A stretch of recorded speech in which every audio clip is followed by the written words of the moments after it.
بسم اللہ الرحمن الرحیم۔ السلام علیکم۔ زمزم ٹاکس میں خوش آمدید۔ دیکھیں، میں جو پہلا امپورٹنٹ ایشو ہے وہ یہ ہے کہ جو اسلام آباد کے پورے اسلام آباد اور وفاق کے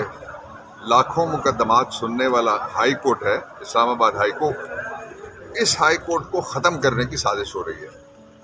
اس لیے کہ ہر رنگ کی بیوروکریسی کی گریبان پہ ہاتھ پڑا ہے۔ جب سے یہ ہائی کورٹ اللہ نے مجھے اعزاز دیا تھا، 2010 میں یہ بنا تھا، اس وقت سے ان کے اوپر ایک چیک آ گیا۔ خاص طور پہ جو جسٹس بابر ستار صاحب کی ججمنٹ آئی، اس ججمنٹ کے بعد اس ہائی کورٹ کو ختم کرنے کی کوششیں تیز کر دی گئی ہیں۔ یہ جو کچھ بھی ہو رہا ہے، یہ اسی سازش کے مختلف حصے بکھرے آپ کو سامنے نظر آ رہے ہیں۔ لیکن میں یہ بات ریکارڈ پہ لانا چاہتا ہوں کہ ہم ٹوتھ اینڈ نیل مزاحمت کریں گے اور تاریخ ساز مزاحمت کریں گے اگر کسی نے اسلام آباد ہائی کورٹ کو ختم کرنے کی کوشش کی۔ اسلام آباد کی بار، ساری باریں اور پورے پاکستان کے وکلا اس ہائی کورٹ کا تحفظ کریں گے، اور ججز ہمارے ہیرو ہیں، ہم ان کا بھی تحفظ کریں گے۔ اور یہ المیہ ہے کہ اسلام آباد کی انتظامیہ وہ ساری کی ساری لگی ہوئی ہے جو حکومت کے اور اس کرپٹ راج کے مخالفین ہیں، ان کے پیچھے سارا اسٹیٹ کا ریسورس وہاں پہ زور لگا رہا ہے،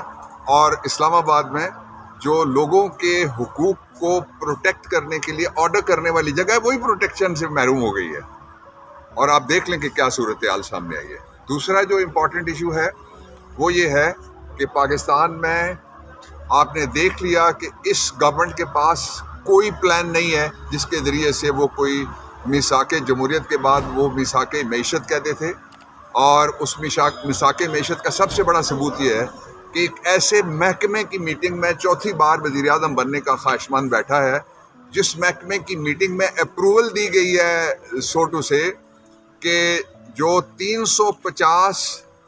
بلین روپے کا ہمارا والٹن ایئرپورٹ ہے لاہور کا، اس کو 50 بلین میں بیچا جائے۔ آپ دیکھیں گے پیچھے جس طرح سے پہلے بھی انہوں نے جو کچھ خریدا، بینک تھے وہ بھی یہ خود خریدتے ہیں آگے فرنٹ میں کمپنی رکھ کے، تو وہ خریدنے کی کوشش کر رہے، یعنی وہ اس قدر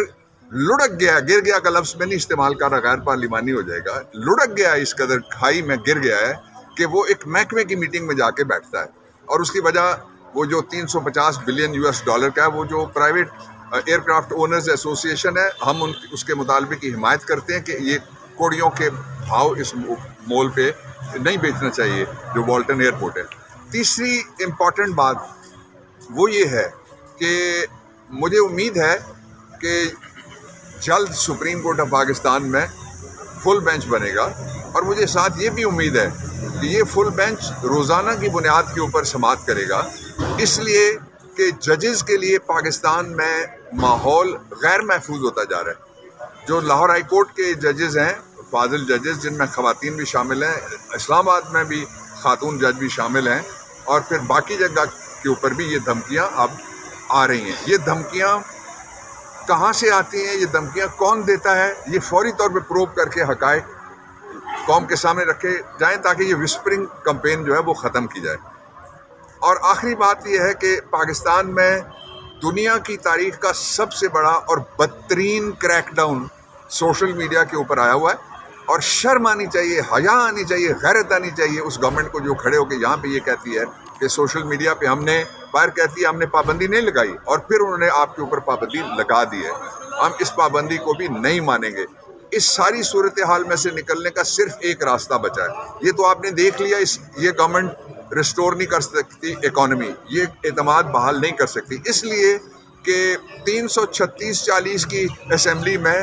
17 سیٹیں، کوئی کہتا ہے 25 سیٹیں، آپ 26 لگا لیں، 26 سیٹوں والے بیٹھے ہوئے ہیں جب حکمرانی کے لیے، جہاں 171 سیٹوں کی ضرورت ہوتی ہے، تو یہی حال ہونا ہے۔ اس لیے فوری طور پہ نئے انتخابات کا اعلان کیا جائے۔ نئے انتخابات نئی امید لے کے آئیں گے، نئے انتخابات عمران خان کو لے کے آئیں گے، اور نئے انتخابات پاکستان کے لیے ایک تحفظ کا ماحول لے کے آئیں گے۔ ورنہ